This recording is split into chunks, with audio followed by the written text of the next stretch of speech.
New tonight, the eve of a notorious anniversary here in the Bay Area. 18 years ago tomorrow, a little girl on the verge of becoming a teenager vanished as she stepped off her school bus. Jennifer Odom was eventually found, but her killer still hasn't. Tonight we show you why the case is far too personal for investigators to be considered a cold case. February 19th, 1993. And it was a normal day. A day when an unspoken evil came to St. Joseph, Pasco County. It skips the pastures and rows of orange groves and stops at this line of mailboxes where 12-year-old Jennifer Odom gets off her school bus alone. Her 9-year-old sister Jessica comes home 1 hour later to a locked front door. She used to lock me out of the house.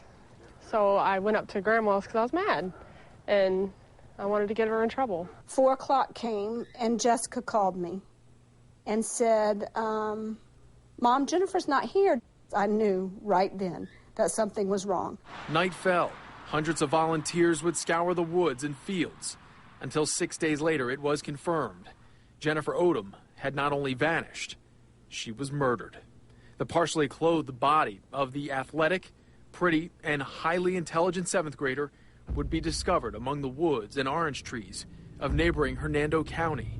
The recent rain washing away all evidence. That was 18 years ago. There have been thousands of tips to police and several people of interest, but Odom's cold-blooded killer has never been found.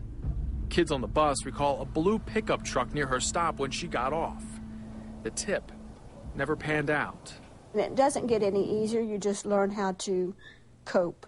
Her mother, Renee, recalls in the months leading up to Jennifer's murder, repeatedly sitting both of her daughters down and instructing them on how to get away from an attacker as they walked home from school.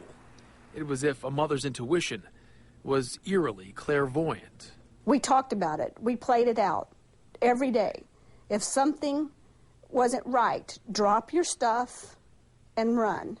You know, zigzag the orange grove. The fact that we knew not to get in the car with anybody, and we even practiced it, that just doesn't make sense to me. So that part of me makes me think that it was somebody that we knew. Is it somebody that we eat dinner with on a regular basis? And was it somebody that helped out with the search? Was it somebody that came and gave me a great big hug during all this time and said, I'm really sorry? And is that person still in their lives, or was it a random killer? It is the most troubling case for me personally. Colonel Michael Maurer was there 18 years ago when Jenny's body was discovered.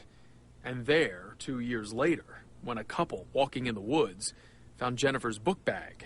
It would be the first solid piece of physical evidence. Everybody just back out, and that's when the patrolman goes, whoa, and he stepped and he looks out, and then I look down and there's the clarinet case.